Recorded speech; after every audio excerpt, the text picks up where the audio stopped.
Hello प्यारे बच्चों, कैसे हैं आप सभी। चलिए इस वीडियो में हम समझेंगे कक्षा 8 की वर्कशीट नंबर 29 जो कि 16 नवंबर 2021 की वर्कशीट है। और आज का विषय है बच्चों हिंदी। और आज हम पढ़ने वाले हैं हमारी हिंदी से पाठ जब सिनेमा ने बोलना सीखा। तो चलिए इस वर्कशीट को हम शुरू करते हैं। प्यारे बच्चों, आइए आज हम अपनी पाठ्यपुस्तक वसंत के पाठ जब सिनेमा ने बोलना सीखा, जिसके लेखक हैं प्रदीप तिवारी, के पहले भाग पर चर्चा करते हैं। इस पाठ को आप एक बार में ही अपनी पुस्तक से पूरा भी पढ़ सकते हैं। तो आप चाहें तो पहले इस पाठ को अपनी किताब से पढ़ लें और उसके बाद इस वर्कशीट को हल करें। तो चलिए पहले हम इस भाग को पढ़ लेते हैं। वे सभी सजीव हैं, सांस ले रहे हैं, 100% बोल रहे हैं। 78 मुर्दा इंसान जिंदा हो गए, उनको बोलते बातें करते देखो। देश की पहली सवाक यानी बोलते फिल्म है आलम आरा के पोस्टरों पर विज्ञापन की ये पंक्तियाँ लिखी हुई थीं। तो देखो, हमारे देश की जो पहली फिल्म थी जो कि जिसमें आवाज़ थी वो थी आलम आरा। और उसके पोस्टर पे आपको कुछ ऐसा लिखा हुआ था कि अब आप फिल्म में बोलते हुए लोगों को देख पाएंगे, आप उनको सांस लेते हुए देख पाएंगे, क्योंकि उस समय ये बहुत नई बात थी। ठीक है। फिर 14 मार्च 1931 की वह ऐतिहासिक तारीख भारतीय सिनेमा में बड़े बदलाव का दिन था। इसी दिन पहली बार भारत के सिनेमा ने बोलना सीखा, यानी कि जो फिल्में बनाई गई अब वो उनमें आवाज़ होने लग गई थी। और इसकी शुरुआत हुई थी 14 मार्च 1931 में। ठीक है। हालांकि वह दौर ऐसा था जब मूक सिनेमा लोकप्रियता के शिखर पर था। मूक सिनेमा मतलब एक ऐसी फिल्म या सिनेमा का एक ऐसा दौर जब उसमें आवाज़ नहीं होती थी। ठीक है। पहली बोलती फिल्म जिस साल प्रदर्शित हुई उसी साल कई मूक फिल्में भी विभिन्न भाषाओं में बनी, मगर बोलती फिल्मों का नया दौर शुरू हो गया था। पहली बोलती फिल्म आलम आरा बनाने वाले फिल्मकार थे अर्देशियर एम ईरानी। इनका नाम आप याद रखेंगे कि जिन्होंने पहली बोलती फिल्म बनाई थी उनका नाम है अर्देशियन एम ईरानी। अर्देशियन ने 1929 में हॉलीवुड की एक बोलती फिल्म शो बोट देखी और उनके मन में बोलती फिल्म बनाने की इच्छा जगी। पारसी रंगमंच के एक लोकप्रिय नाटक को आधार बनाकर उन्होंने अपनी फिल्म की पटकथा बनाई। यानी कि वो इंस्पायर्ड थे एक पारसी फिल्म से, उसके रंगमंच का उसका उन्होंने नाटक देखा होगा, उससे इंस्पायर्ड थे और वो चाहते थे कि वो भी एक बोलती फिल्म बनाए। इस नाटक के कई गाने ज्यों के त्यों फिल्म में ले लिए गए। एक इंटरव्यू में अर्देशिर ने उस वक्त कहा था, हमारे पास कोई संवाद लेखक नहीं था, गीतकार नहीं था, संगीतकार नहीं था, इन सब की शुरुआत होनी थी। अर्देशियन ने फिल्म के गानों के लिए स्वयं की धुनें चुनी।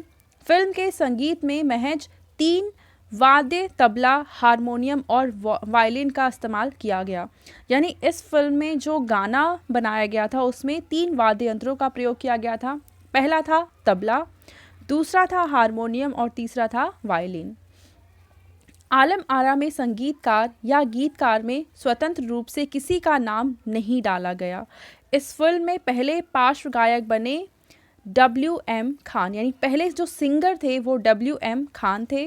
पहला गाना था दे दे खुदा के नाम पर प्यारे, अगर देने की ताकत है।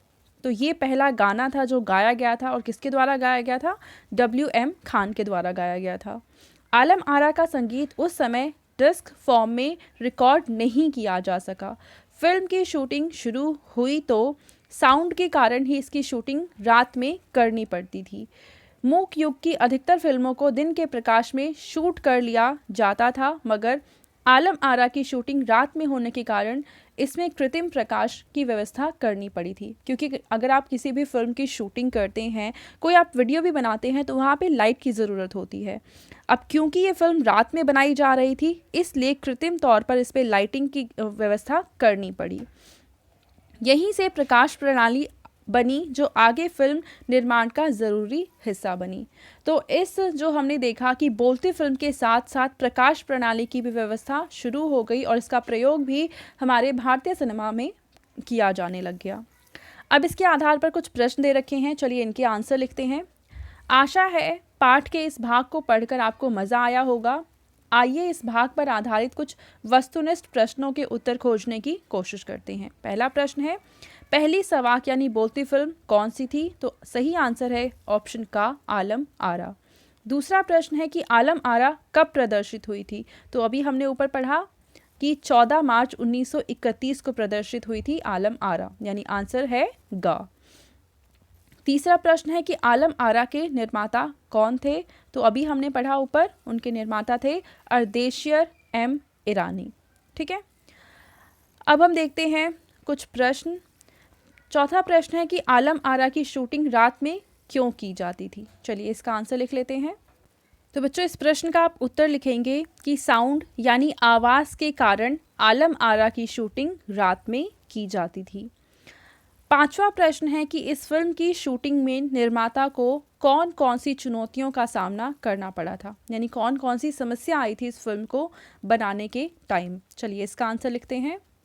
तो बच्चों आप पांचवें प्रश्न का उत्तर लिखेंगे कि इस फिल्म की शूटिंग में निर्माता के सामने बहुत सारी चुनौतियां थीं, जैसे उस वक्त कोई संगीतकार नहीं थे, गीतकार नहीं थे, साउंड और लाइट की बहुत बड़ी कमी थी इत्यादि। ठीक है बच्चों, चलिए आगे देखते हैं। अब आपको यहाँ पे एक गतिविधि दे रखी है जिसमें आपको कहा है कि यदि आपको फिल्म बनाने का मौका मिले तो आप इस समय किस मुद्दे पर फिल्म बनाना चाहेंगे और क्यों।